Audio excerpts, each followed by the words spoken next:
Étape 6. Nous allons ici afficher plutôt la surface qui bien sûr sera liée au bien choisi dans la liste déroulante. Nous pouvons repérer dans la feuille donnée que nous avons ici, dans la colonne C, les différentes surfaces liées au bien. Étant donné que je viens de mettre la liste déroulante, je peux regarder si je récupère ici un objet dans mon évaluation. Voilà, j'ai bien 4 objets sur 6. J'ai ma note qui a augmenté. Je peux poursuivre. Donc, pour ici, créer la surface. Alors, faites attention parce que j'ai délibérément modifié les mises en forme. Donc, je vais déjà changer la mise en forme puisque, regardez, c'est une mise en forme personnalisée. Voilà, qui n'affiche en fait aucune valeur. C'est-à-dire je n'ai pas mis de 0. Donc, je vais mettre affichage standard pour l'instant. OK.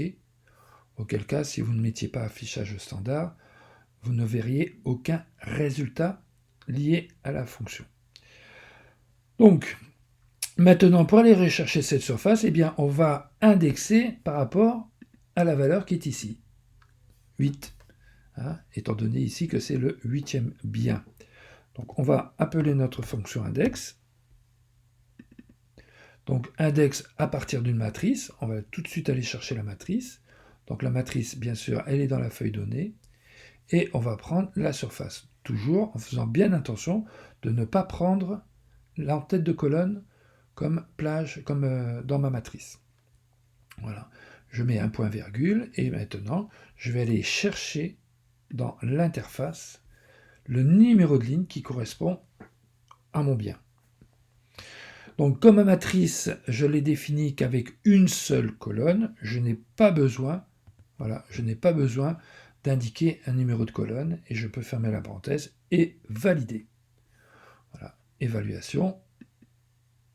OK. Donc, je peux afficher les commentaires. Voilà.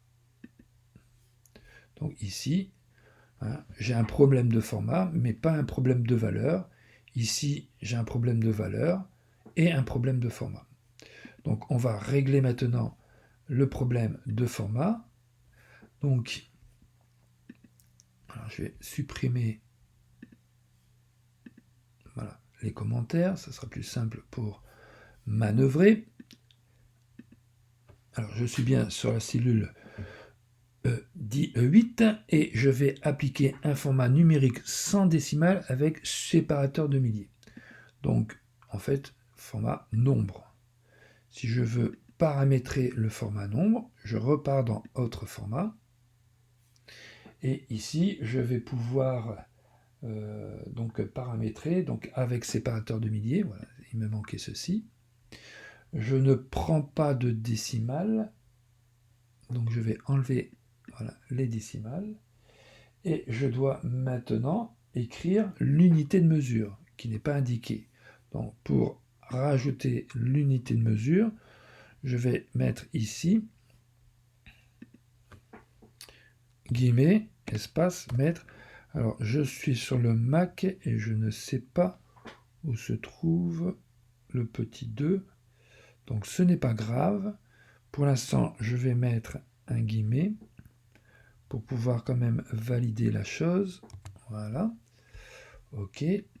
Alors, j'ai repéré que dans la feuille donnée, regardez, j'ai bien ici le format appliqué. Eh bien, je vais aller le récupérer, tout simplement. Et voilà. Hop. Donc, je vais prendre que ceci. Copier. Et je reviens dans Interface pour appliquer mon format personnalisé. Voilà. Et je colle. Voilà, j'ai bien ici un format en mètre carré. Alors attention, ce n'est pas fini. J'ai la couleur de remplissage à modifier. Donc là, j'ai déjà travaillé les couleurs, mais je vais quand même vous montrer ici. Donc, faites bien attention, c'est dans les couleurs RVB. Et je vais indiquer les différentes valeurs au clavier. Donc 230.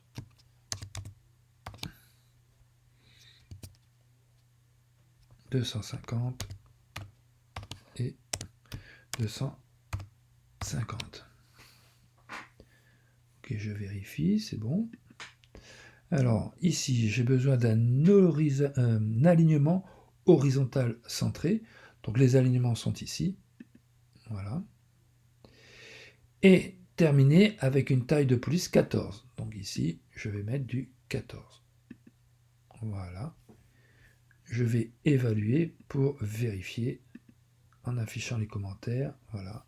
N'ayant aucun commentaire sur la cellule E8, je peux passer à l'étape suivante.